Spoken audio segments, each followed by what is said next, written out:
What's up, guys? HockeyTikTockey is back with an all-new video. In today's podcast episode, we're going to be doing a little recap of the week that was. So today is Tuesday, October 15th. The first official week of the season is over. You know, it's been a full week of NHL action. And there's still quite a few teams that are undefeated at this point. You know, I can't remember what it was last year, but there was a few teams that out the gate were, were really strong, really doing well. But this year, there's, I think, like 4 or 5 teams that have yet to suffer a loss so far, and they're all 3-0. So I'll highlight those guys first, and then just want to give a little bit of my sort of musings for the day about what I'm thinking about in terms of hockey. I'm a little tired today, guys, because of the long weekend is over, so I had to wake up early again and kind of get back into the flow of the work week. I hope everybody had a awesome Thanksgiving, but yeah, let's get right into it. So Calgary Flames are 3-0 to start the season.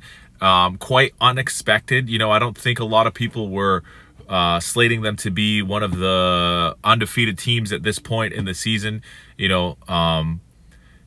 super impressive to see that team start off that strong, because a lot of people had picked them to be one of the worst teams, one of the bottom 5 or bottom 10 teams in the league to start the season if they were predicting or guessing. And meanwhile, they've defied all expectations and seem to have a bit of a chip on their shoulder, and have performed well so far. So I don't know if it's going to continue on, guys. I don't know if they're going to be able to maintain what they've done so far. Only time will tell. But so far, so good. I've liked what I've seen from that group. And what's been really impressive, guys, has actually been their goal scoring. So they've gotten, I think, 16 goals so far over the 3 games, which is one of the highest totals in the league.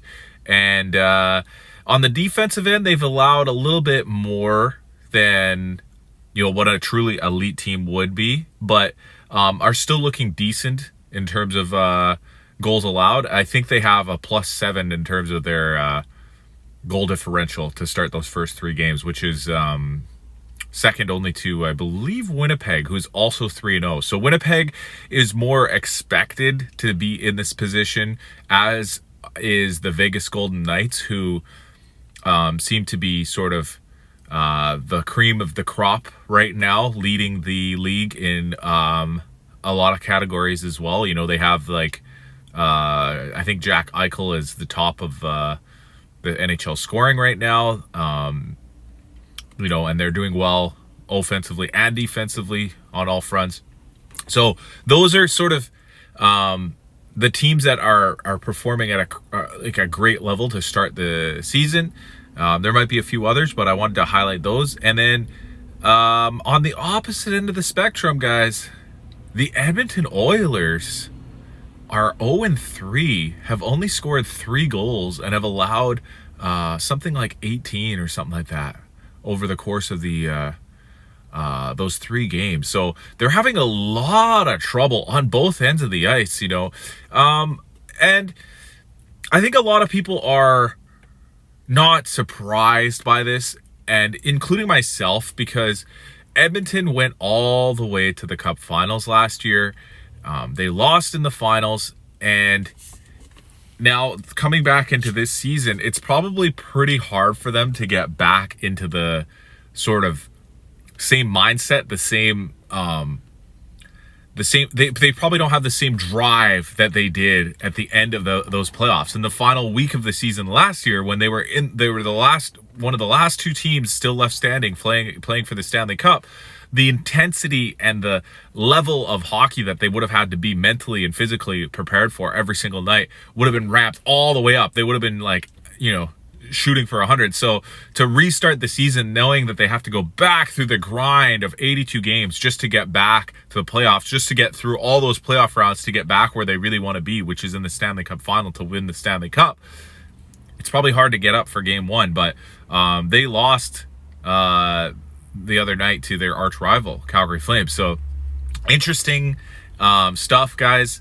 As a Flames fan, obviously I'm pretty happy. I'm pretty excited about the development of that first Battle of Alberta. I like the way that it turned out, but I can't say that I am completely surprised. I'm one of the few people that have been saying from the start. You can go back, you can check my original few podcast episodes. You can go back and check them. I predicted that the Flames were going to be sneaky good, guys. They've got talent on the team. Jonathan Huberdeau was a 115-point player just a couple years ago. So that's the one player on our team that has reached like upper echelons in terms of being a goal scorer or a point getter. And then we've got just hard-nosed guys like Nazem Kadri that plays a really physical game, but also has crazy skill too. The type of guy that has swagger when he plays. Maybe he's not on the same sort of echelon as like a true superstar, but he's still the type of guy that any team would be happy to have. A guy like Nazem Kadri. Michael Backlund might be one of the most underrated centers in the entire league because of his two-way game. And then most important, I think, is people are underestimating our sophomore players like Connor Zary and Martin Pospisil. These guys are game breakers already, and nobody knows it yet. You have to be watching the Flames in and out of every night to see the difference that these guys are making. So, kind of a weird start to the NHL season so far in week one, because we've got teams like Calgary doing so well. We've got teams like Edmonton doing so bad. And then there's all kinds of stuff happening in between. Utah is a big revelation. I think their top scorer right now is a guy named Dylan Guenther, who has already scored 5 goals in the first 3 games of the season. So that's really impressive for them.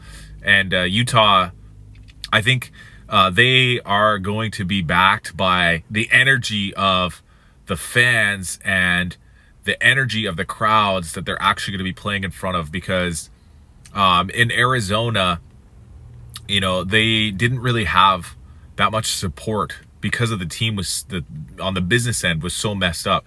And I'll tell you guys a little interesting story. I actually visited Utah last year and in the fall, and when I was there, from what I gathered from the community in Salt Lake City, a lot of people are extremely passionate about their sports teams out there. There's 2 major university teams that a lot of people put their support behind when it comes to their favorite teams. That's what I noticed. Like, most people are either cheering for, I forget what they were called. One of them was like a blue team with it was like University of Utah or something. Maybe there was a B involved in it. And then the other one was like a red team. So if anyone here knows what I'm talking about in Utah, they have these 2 university teams that so many people cheer for when it comes to their sporting teams. And I just felt the passion from the community and how much they rally to support their organizations. And then after visiting Utah, I went down to Arizona, and I was in Phoenix for about a month or so in the winter. And it seemed like nobody really cared about the Coyotes at all.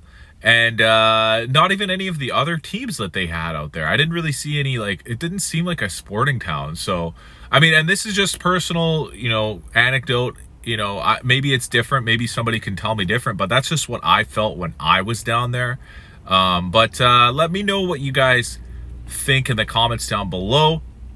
And if to show your support, don't forget to subscribe if you're seeing this off your For You page. And hit the notification bell, because I will be doing quite a few podcasts every single week.